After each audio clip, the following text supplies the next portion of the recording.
लेकिन आज हम मुलाकात करने जा रहे हैं महिंद्रा हॉलीडेज एंड रिसोर्ट से। नतीजों पर करेंगे टॉप मैनेजमेंट से बातचीत।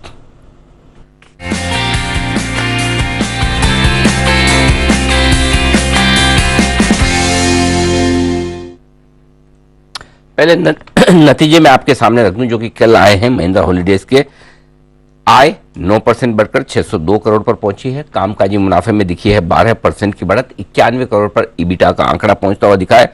मार्जिन रहे 15%, 14.5% से बढ़कर आधा % ऊपर। इन कंपनी ने दर्ज किया है नुकसान 14 करोड़ के मुनाफे के सामने 12 करोड़ का। इसका मतलब कुछ तो कुछ एडजस्टमेंट तो है, क्योंकि ऑपरेशनल लेवल पर परफॉर्मेंस ठीक है, मार्जिन भी ठीक है, रेवेन्यू भी थोड़ा बढ़कर आया है। तो आइए जानने की कोशिश करते हैं। हमारे साथ कार्यक्रम में शामिल हो रहे हैं महिंद्रा हॉलीडेज के एमडी और सीईओ कविंदर सिंह साहब। कविंदर सर, बहुत बहुत स्वागत है सर, धन्यवाद हमें समय देने के लिए और नतीजों पर बातचीत करने के लिए। पहला सवाल मेरा यही होगा, रेवेन्यू बढ़कर आया है, ऑपरेशनली मुनाफा भी आपका दिख रहा है, फिर लॉस क्यों सर? हाँ, तो ये आपने एक बहुत ही अच्छा सवाल पूछा है। हमारे नतीजे इस क्वार्टर में बहुत ही बेहतरीन रहे। अगर मैं आपको थोड़ा सा उसके बारे में बताऊं तो स्टैंडअलोन लेवल पे हमारी रिजॉर्ट इनकम 30% बढ़ी YOY बेसिस पे, और अगर मैं आपको टोटल इनकम के बारे में बात करूं तो 18% के करीब हमारी इनकम बढ़ी, टोटल इनकम। और अगर मैं EBITDA और PBT की बात करूं तो उनमें भी 17% की बढ़ोतरी हुई हमारी YOY लेवल पे। और अगर मैं कंसोलिडेटेड लेवल पे भी जाके देखूं तो हमारा जो PBT है डबल हो गया है 3 महीने में, Q3 में। और अगर 9 महीने का देखूं तो 91% के करीब PBT बढ़ा। तो जो ये आप बता रहे हैं, जो आपने सही बोला है कि ये जो ओवरऑल लेवल पे, जो कंसोलिडेटेड लेवल पे जो आपको लॉस दिखा है, वो basically mark to market forex movement है। उसमें कोई कैश इंपैक्ट नहीं है, क्योंकि हमने यूरो लोन लिया था ओवरसीज, और वो ओवरसीज लोन में क्योंकि जो हमारे रुपए में जो गिरावट आई यूरो के सामने, उसका इफेक्ट हमको कुछ महीनों में पीछे 8-10% की गिरावट आई है यूरो के अगेंस्ट रुपी की, तो उसका इफेक्ट हमको देखने को मिला, जो कि ये वन ऑफ एंट्रीज हैं। अगर आप वन ऑफ को हटा दें तो जैसा मैंने बताया, हमारे आंकड़े बहुत ही बेहतरीन है और हमारा प्रॉफिट मार्जिन भी बहुत बढ़ के 29.3% पे हमारा EBITDA मार्जिन आया, जो कि प्री पैंडेमिक लेवल से 500 बेसिस पॉइंट्स अप है।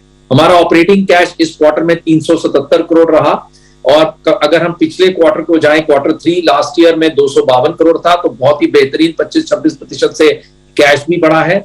हमारा टोटल कैश पोजीशन 70 करोड़ से बढ़ी है, 1079 करोड़ पे हम लोग अभी बैठे हुए हैं। तो ओवरऑल अगर हम देखें, और हमने 80 कमरे भी ऐड किए। हमारी जो स्ट्रेटेजी है, जिससे कि हमने कमरे पिछले 2.5 सालों में 1000 कमरे ऐड किए हैं, उसकी वजह से हमको बहुत ही तेजी से रिजॉर्ट इनकम बढ़ती जा रही है, मेंबर स्पेंड बढ़ रहे हैं, और 85% पे जाके हमारी ऑक्यूपेंसी रही, और जनवरी में भी हम 86% के करीब ऑक्यूपेंसी पहुंच चुके हैं। इतने नंबर्स दिए हैं, क्योंकि जो एडजस्टमेंट के बाद अगर नंबर्स हटाकर देखें तो मार्जिन्स भी बहुत ही मजबूत है, और बाकी सारे पैरामीटर्स पर भी नंबर काफी जबरदस्त दिख रहे हैं। सर, ये पिछले साल जो एक बड़ा लोगों का मूड माहौल बना कि जिंदगी मिलेगी ना दोबारा, कोविड के बाद जितना घूमना है घूम लो, 2021 से जो शुरुआत 2022 में, मतलब हर आदमी घर से निकलना चाहता है। अब ये बताएं सर, ये ट्रेंड अभी भी बरकरार है कि कहीं थोड़े धीमापन आते हुए दिख रहा है आपको? तो मैं तो बोलूंगा कि ये ट्रेंड बढ़ रहा है, क्योंकि हम जनवरी में कभी भी 86% की ऑक्यूपेंसी नहीं देखते थे। तो भले ही अक्टूबर, नवंबर, दिसंबर तो फेस्टिवल का सीजन है, 85% ऑक्यूपेंसी आई, जबकि हमने 1000 कमरे भी ऐड किए पीछे 2.5 सालों में। उसके बावजूद हमारी ऑक्यूपेंसी बहुत बढ़िया चल रही है। और ये अगर आप एक और चीज नोटिस करें, हमारे पास 4 महीने पहले के करीब हम लोग बुकिंग खोल देते हैं, तो हमारा फरवरी, मार्च और इवन अप्रैल भी बहुत स्ट्रांग दिख रहा है। तो एक तरीके से जो आपने बोला कि भाई लोग घूमना चाहते हैं, देखना चाहते हैं, अपने लोग मिलना चाहते हैं, और हमारे रिजॉर्ट तो फैमिली एक्सपीरियंसेस वाले हैं, फैमिली वेकेशंस वाले हैं, तो हमारे रिजॉर्ट्स में जो मोमेंटम हम देख रहे हैं, ऐसा मोमेंटम हमने पहले कभी नहीं देखा। ये बड़ी इंटरेस्टिंग चीज, मतलब अगले 4 महीने का, और जनरली ये वाला पीरियड सर सही कह रहे हैं, इस समय सबके बच्चों के एग्जाम होते हैं। मैक्सिमम फैमिली वाले अप्रैल के पहले निकलते नहीं निकलते, और नहीं तो भी एग्जाम के पहले टेंशन सबको शुरू हो जाती है, बच्चों को पढ़ाना है। बिल्कुल। तो अगर बनाओ भी प्लान तो नहीं अभी नहीं जाना, लेकिन उसके बावजूद इतनी स्ट्रॉन्ग बुकिंग है। अच्छा सर, बजट तो आपने देखा ही होगा, वित्त मंत्री जी ने पहली बार आपके सेक्टर के लिए बहुत कुछ अच्छा कहा। देखो अपना देश, उन्होंने कहा कि हम चाहते हैं कि हिंदुस्तान के लोग हिंदुस्तान में घूमें, और इतना बड़ा हमारा देश है, इतनी सारी चीजें हैं देखने के लिए।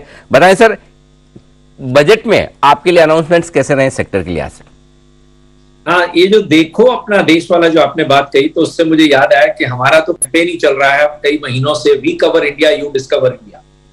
वाह, तो ये हमारा कैंपेन है, ये बहुत ही बढ़िया कैंपेन है। तो हम तो चाहते हैं कि देखो अपना देश जो कैंपेन जो प्राइम मिनिस्टर मोदी जी ने चलाया है, उसके तहत लोग हमारे रिजॉर्ट्स को भी देखें और अपने पूरे भारत देश को देखें। तो जहां तक बजट के अनाउंसमेंट्स का सवाल है, जो कि आपका मेन प्रश्न है, मेरे हिसाब से बहुत ही फॉरवर्ड लुकिंग बजट है टूरिज्म के लिए। 50 नई टूरिस्ट डेस्टिनेशन को बनाने का प्रोग्राम है और वो बहुत ही हम उसमें पार्टिसिपेट करेंगे। एक ऐप बनाने का भी प्रोग्राम है जिससे कि हमारे जो इंटरनेशनल टूरिस्ट हैं उनको पता चलेगा कि भारत को कैसे डिस्कवर करना है। और अगर मिशन मोड में हम टूरिज्म को बढ़ाने जा रहे हैं, जो कि मेन थीम है उनकी, वो एक बहुत ही बड़ी चीज है, क्योंकि आपको ये मालूम है ही कि सेंटर और स्टेट का कोऑर्डिनेशन बहुत लगेगा टू एंश्योर दैट जो भी हम लोगों ने प्लान बनाए हैं, 2400 करोड़ का आउटले जो कि 18% ऊपर है, इतना बड़ा आउटले कभी टूरिज्म में दिया ही नहीं गया। तो एक बहुत ही प्रभावी बजट है और इससे हमको, और ये जो इंफ्रास्ट्रक्चर में जो इन्वेस्टमेंट्स होंगे, चाहे वो रेलवेज हो, चाहे वो एयरपोर्ट्स हो और चाहे वो हाईवेज हो, उसका इफेक्ट हमको अगले 2-3 सालों में बहुत दिखेंगे। डोमेस्टिक टूरिज्म बहुत तेजी से बढ़ेगा और हम उसके बहुत ही बड़े बेनिफिशियरी होंगे, बिकॉज आज भी हमारे पास 75 रिजॉर्ट्स हैं इंडिया में, 10-12 बाहर हैं। तो हमको तो ये बहुत ही पॉजिटिव मोमेंटम दिख रहा है हमारे बिजनेस के लिए। बड़ी इंटरेस्टिंग चीज है और जो कुछ बजट के प्रोविजंस है वो हिंदुस्तान में टूरिज्म को बढ़ावा देंगे। लेकिन सर एक प्रोविजन आया है कि अगर यहाँ से लोग विदेश यात्रा पर जाते हैं और तो उनका जो पैसा है जो विदेश यात्रा के लिए खर्च करते हैं, उन्हें टैक्स कलेक्शन एट सोर्स उसको 5% से बढ़ाकर 20% किया है। इससे कुछ फर्क पड़ेगा विदेश जाने वाले लोगों के मन में? क्या कुछ ऐसा कमी आएगी क्या?